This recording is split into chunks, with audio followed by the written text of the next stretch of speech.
Hello, and welcome to another episode of the Ramblings of an Insomniac. I am Courtney. How in the heck are you? This is Henry. Apparently, he is making himself... We didn't forget you, Henry. You're included. Hello. Hello. Welcome. I appreciate you. Thank you so much for making the conscious decision to listen to my podcast. I hope it's the conscious decision. I hope someone isn't putting a gun to your head or telling you, threatening you if you don't listen or something. But thank you so much for listening. Sorry, you can hear my dog in the background. I swear there's always something like a dog panting or me panting because I can't climb a hill, planes. But like I said, that's what you hear on this podcast. I mean, I do admit it. So if you thought it was going to be professional, I'm not sure where you got that from. If you've listened to my podcast or read what it is, I make it pretty darn clear. This is by no means a professional podcast. I have no idea what the fuck I'm doing. I don't have an intro and outro anymore. I used to. I'm recording this on my crappy phone that's old and broken. You can't see video unless you go onto my YouTube or my Instagram, or my Facebook, which you should. What is preventing you from doing so? All the cool kids are doing it. You should do it too. Henry's backing me up. See, he has a lot to say. Sometimes he chimes in and you get valuable information from Henry. My other dogs also put in their 2 cents because, freedom of speech, right? Anyway, I need more of you listening, though. I appreciate everyone that is. All of you guys, gold medal, A+. You guys rock. Singapore, what's up, Singapore? You guys are like freaking full throttle. I love it. Thank you. Obviously, United States and Canada. Thank you. And shout out to everybody. Everybody who has the common sense and decency to listen to my podcast. You guys are smart people. You're going to make it in this world. You are.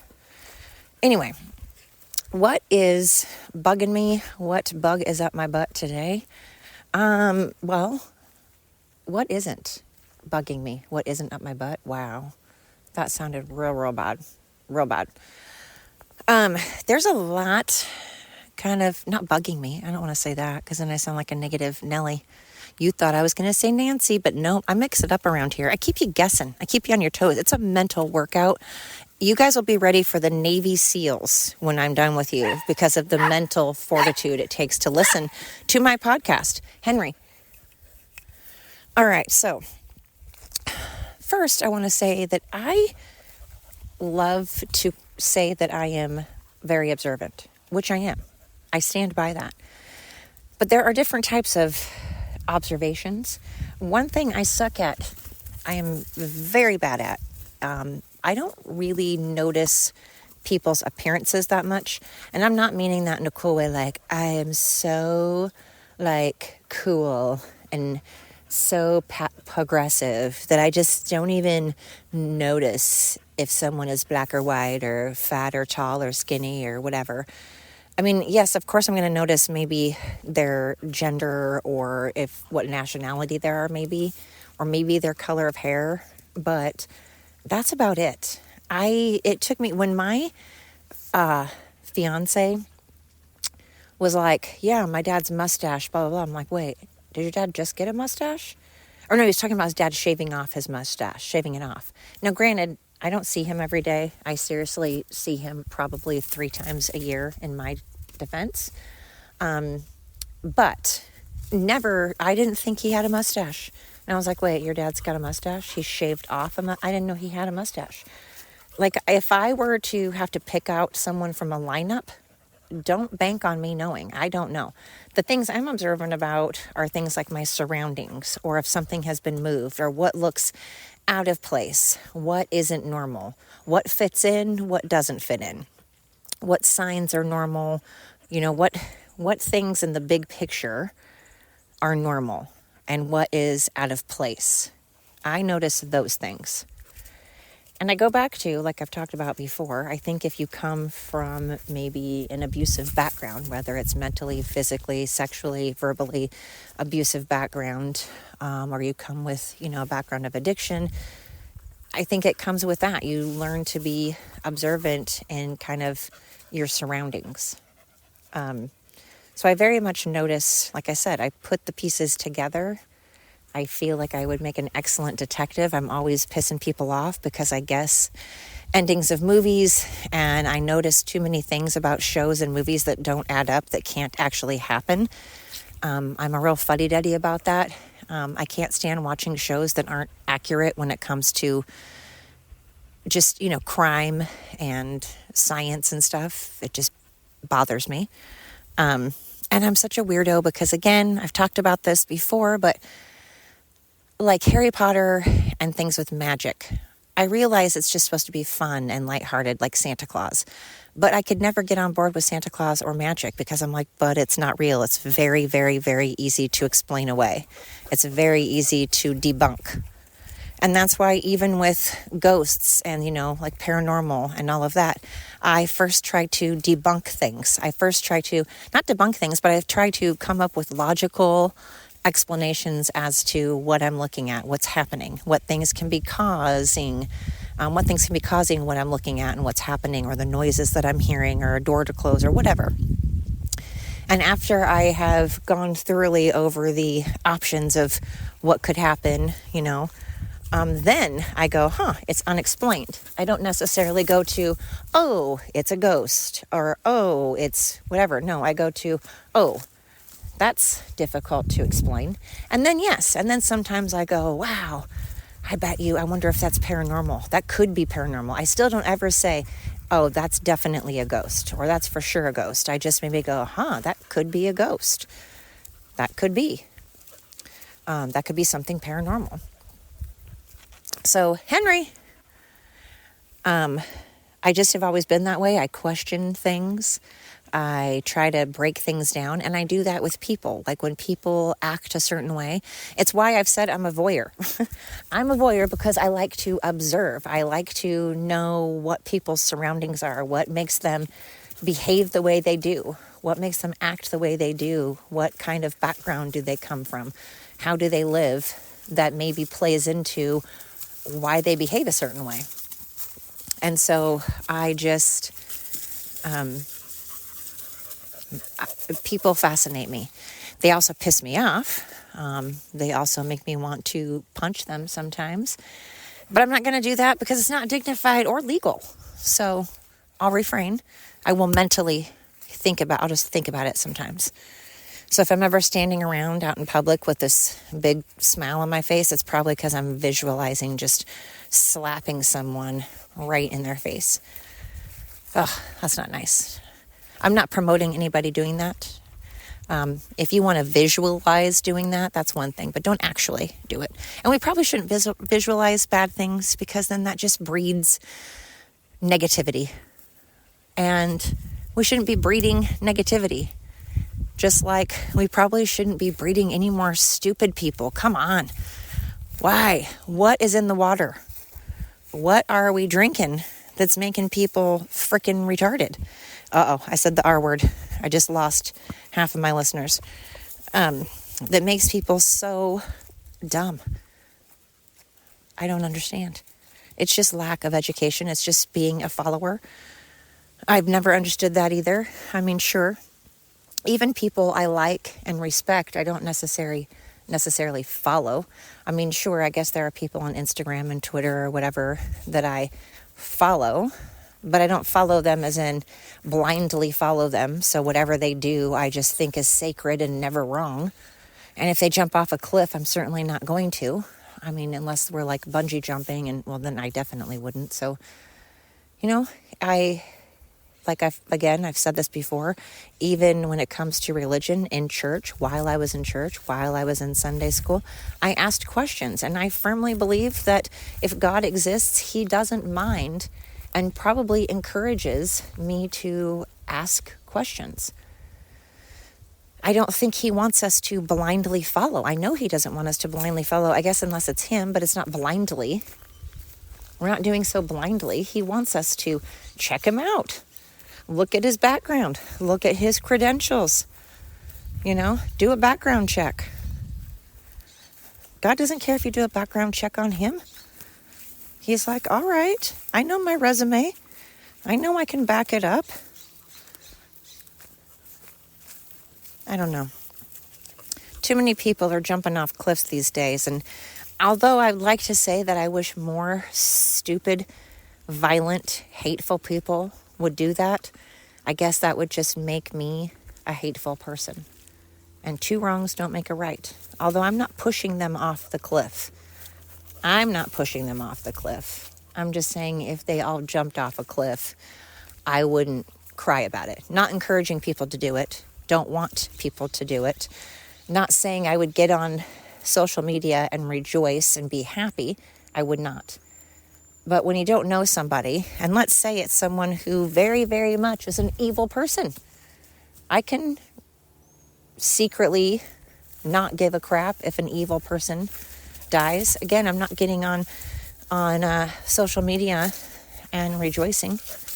Although I do think it's a little bit different to rejoice in the assassination, the public assassination of someone that never hurt anybody, that never committed a crime, that was a loving person who tried to spread peace and education and tried to get people gathered together to communicate and be respectful and talk. I think there's a huge difference between rejoicing in someone like that being assassinated in front of everybody and someone like Hitler dying and Hitler being killed. I think it's okay to say good riddance to someone who has killed over and over, who promotes killing, who promotes violence and has a history of being violent or killing or abusing. I think it's okay to not care if a pedophile dies. Well, I shouldn't say not care, because you should care about a human life, but not be sad. You don't have to go to the funeral, of some pedophile. Hey. Anyway. Oh, did I find another tennis ball? Is that another tennis ball, guys? Tennis balls around here are worth gold. It's all chewed up. Okay. I've got mud between my toes. That feels good. God, I used to play in my grandma's garden, and I would steal some mud and pretend to make mud pies. And all my life growing up, I always wanted to get dirty. I always wanted to be outside and play in the mud, and I didn't care if I got dirty. My poor mom, who did care if I got dirty, not because she didn't want me to have fun. She wanted me to have fun, but she's just OCD like me.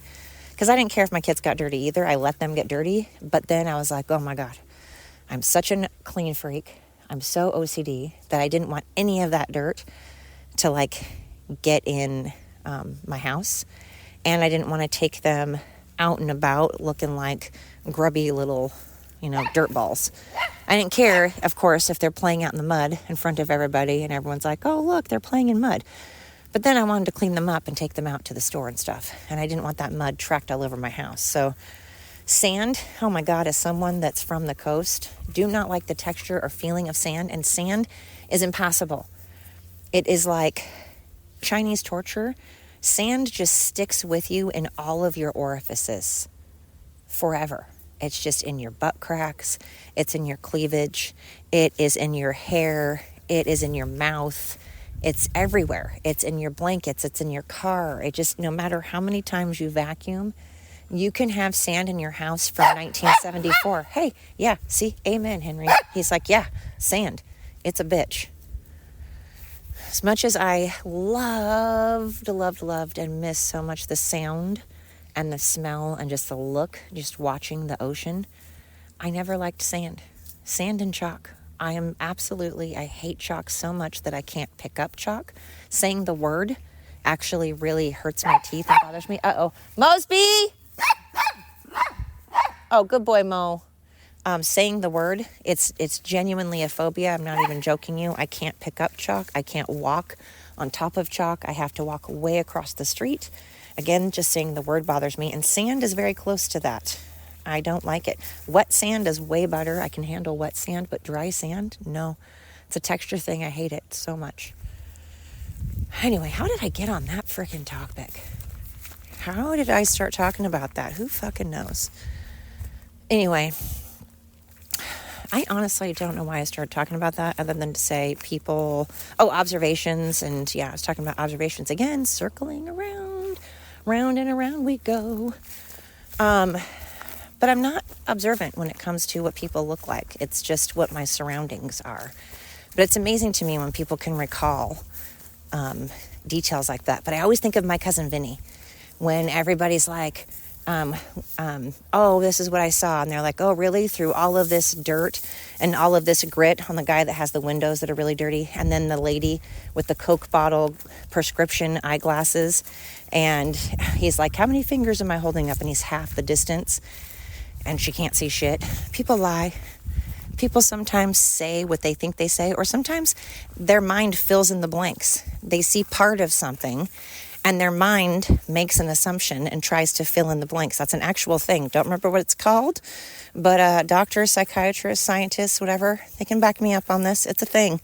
Your brain just like when there's those words that you read that has like say you're trying to spell out the word umbrella, and you're like you with like an asterisk and an @ sign, and then you like every other word or every third word is like a symbol or a different letter, but you can still figure out that it says the word umbrella. Can't remember what that's called, but your brain just fills in what words are supposed to be there, and your brain does that a lot. Or those tests that you show where there's a fake arm and then there's like a partition that is dividing your fake arm and your real arm, and you go to like take a hammer, someone else takes a hammer and hits the fake arm, and you move your real arm thinking, because again, your brain kicks in and just thinks, it fills in the blanks, and it thinks it feels that, or like the phantom pains.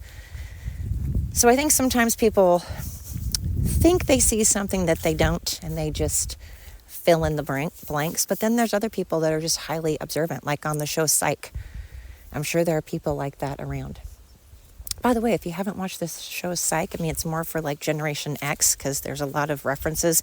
Basically, the entire show is centered around the 80s, so you're not really going to get it if you're not Generation X, but you should watch it. Anyway, that was on my mind. Aside from that, I have really been trying hard to get my shit together and be like, Courtney, you're not getting any younger. You have got to do what makes you happy. Finally, you finally have to do the things that you've been setting out to do, that you've been saying you want to do. When did you become such I've always been driven. Always. I've always been tenacious and driven. And then I get involved with people that are not healthy, and my whole life revolves around that. Or I get involved in my family's lives and that I don't need to and that I shouldn't. And then I get sidetracked by other people's lives, and then I don't do what I'm supposed to be doing, what I need to be doing, what makes me happy. And that's not okay. And I think part of me is just still super depressed over the manner that my mom died, and feeling incredibly guilty because, again, the whole reason I started this podcast, the entire reason I started this podcast is for my mom. And so that people can never, ever forget what the Democrats did, and also to enlighten people and let people know how the elderly are treated. And I just feel guilty because I forced my mom to move to me because she was getting dementia and it was not safe for her to be alone, and she didn't qualify for someone to come, for the state to come and care for her. She made $300 too much. So it's not like she was rich. My mom is not rich. She made $300 too much to qualify for the state to come care for her. We couldn't afford to pay someone to care for her. I couldn't move, and it was very, very dangerous for her to be living on her own. So I had to have her close to me, and I thought, well, hey, if she's close to me, I can come see her every day after work. I can see her on my days off. It'll be great. And I moved her here, and then COVID. And the rest is history. You all know what the Democrats did and how bad COVID was mismanaged. And I was kept away from my mom, and I feel guilty every day that I made her move here because she wanted desperately to stay home. But I know that I that she couldn't be alone. I know that it was dangerous for her to be alone. I know it was best for her to be here. But then she moves here and I end up not seeing her. And she thinks that I just abandoned her. She constantly begged me to come see her, begged me to take her out of the assisted living facility. Back when she could use her phone, back when she could dial her phone. And then she stopped being able to remember my phone number, so we had to have caregivers help her. And then caregivers stopped doing it, and she just thought I just abandoned her. And to this day, I feel such guilt. I tried and tried. Like I said, I went to the memory care facility. She ended up going into memory care. I went to the memory care facility even after they told me they would call the cops. I did it 3 different times, and I always say this to their credit. They did not call the cops. But after I showed up for the 4th time, they were like, no, seriously, I'm going to, and you can't be here anymore. I can't keep doing that. And my mom wasn't able to use the phone anymore, and so I just feel extraordinarily guilty. And my mom died basically alone. And so many other people died alone. Alone in assisted living, memory care, and in hospitals, nursing homes, foster care. Because of the Democrats. Because the Democrats only care about what makes them more powerful, what makes them richer. And lefties aren't using their own brain cells. They all seem to be tethered to one brain. It's like one gigantic brain, and they're all tethered to it. Now, if you're listening to my podcast for the first time, you're going to be like, wow, you're an asshole. How dare you say that? How dare you make an assumption about all lefties? I am. I'm not making an assumption anymore. I think at this point, it's not an assumption to say that all lefties, not saying all Democrats. Hey! I'm not saying all Democrats. I'm saying all of the crazy left is fucking retarded and a bunch of uneducated, violent, hateful, evil people who want nothing more than to go around aborting babies, mutilating children, sex trafficking children, making drugs legal, being entitled and just genuinely useless. I am going to say that. I'm going to say that the proof is in the pudding. Again, I'm not talking about Democrats. I'm not talking about Democrats. I'm saying the crazy left. It's a mental disorder. The left is now a bunch of mentally, they're psychopaths, actually, because I've never seen a group of people promote hate and violence so much. Promote the abortion of babies. There was a guy who got on TikTok who was like, he was a gay guy, and he was like, you know what I'm going to do? I'm going to, and he was a guy. Keep in mind, he's a guy. I'm going to become a woman, identify as a woman, get something that makes it look like I'm pregnant, say that I'm aborting the baby. I'm going to abort the baby. I'm going to then get on and abort the baby, and then I'm going to take a bunch of Tylenol, and then I'm going to, I can't remember what all he said, but he kept saying, I'm going to abort the baby, I'm going to get pregnant, take a bunch of Tylenol, and then I'm going to abort the baby, and say I'm transgender, and say I'm a woman, and then do it over and over again. And it's like, you just talk about killing a child as if it's nothing. You talk about a child's life. A child, an innocent child that you're using as a pawn, that you're using as a toy, that you're using as propaganda and political gain somehow.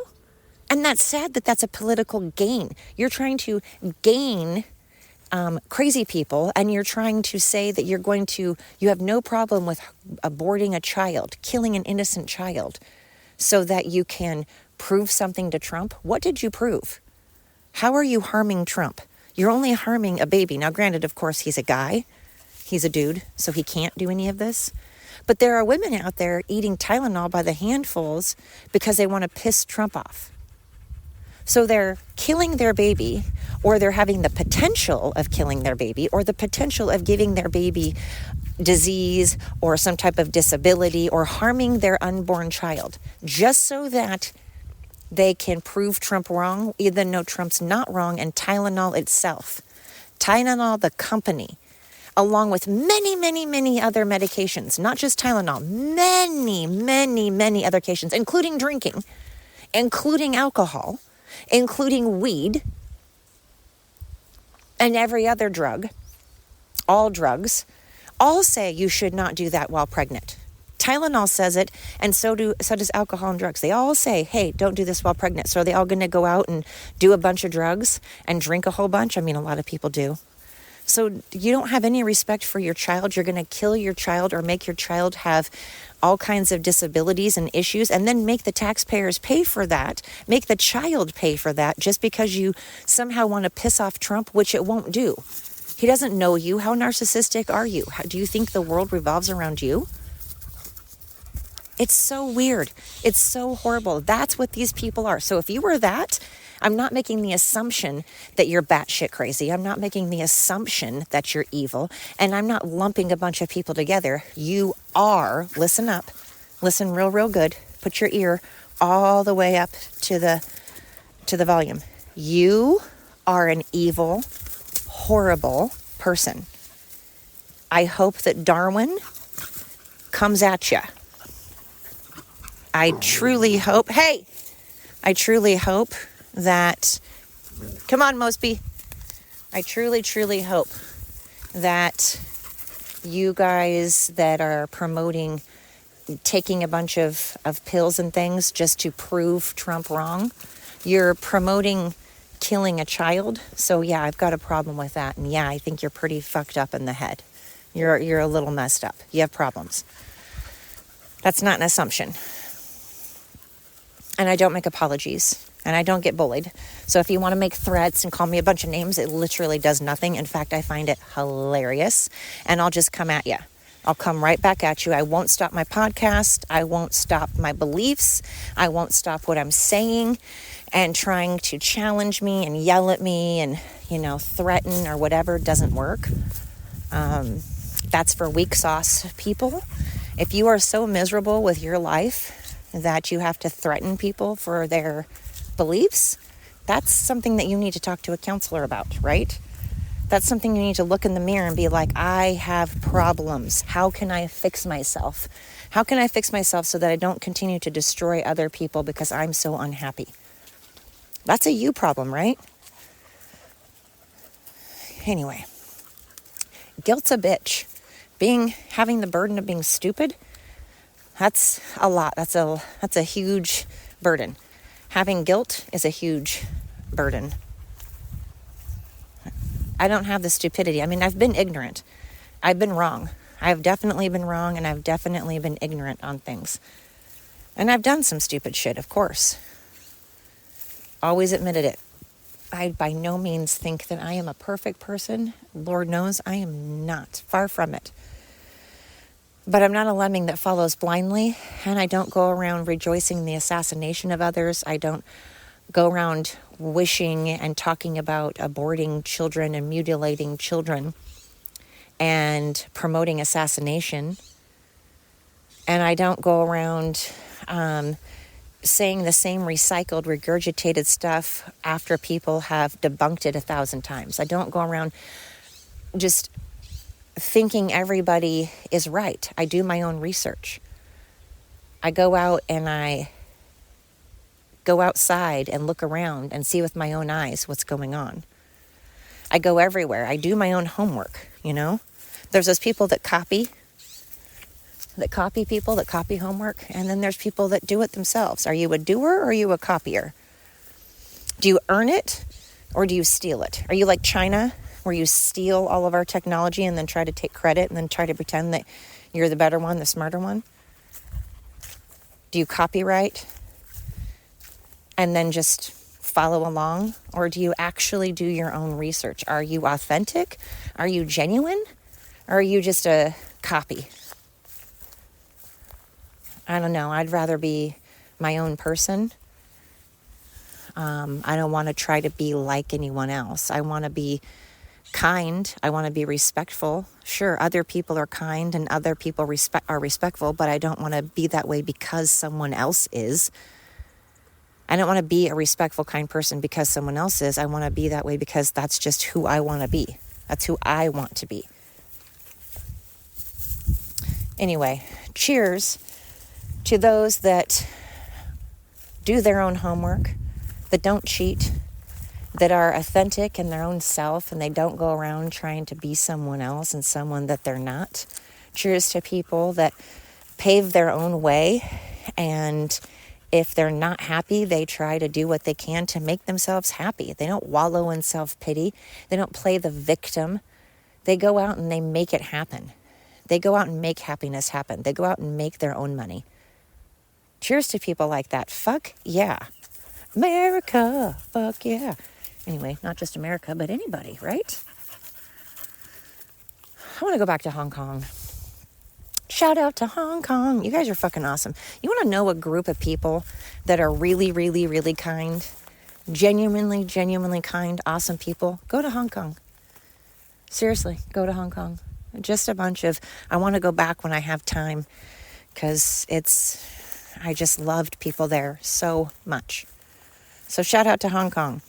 Shout out to Singapore for listening. Next to America, Singapore is the second country that's tuning in, so thank you. Shout out to every freaking one of you that's a badass, that's trying, that is your true self, that is flawed and isn't perfect, but admits it, can admit fault, can admit wrongdoing. Shout out to you. Shout out to those that are listening to this podcast. Thank you so freaking much. Thank you very, very, very much. I say freaking a lot. Freaking. Thank you for listening. You guys rock. You rock my socks. I appreciate you so, so much. Tell a friend, tell a neighbor, go out and shout it from the rooftops. Be all that you can be. Just kidding. In the army. No. Be the best podcast, ramblings of an insomniac podcast listener you can be. But that's being a follower. I want you to do your homework. Do your homework. Listen to my podcast. If you like my podcast, don't do it because I told you so. I just preached against that, right? Don't do it because I told you so. Do your homework. Take a listen. If you like it, tell a friend, tell a neighbor, and keep listening. Until next time.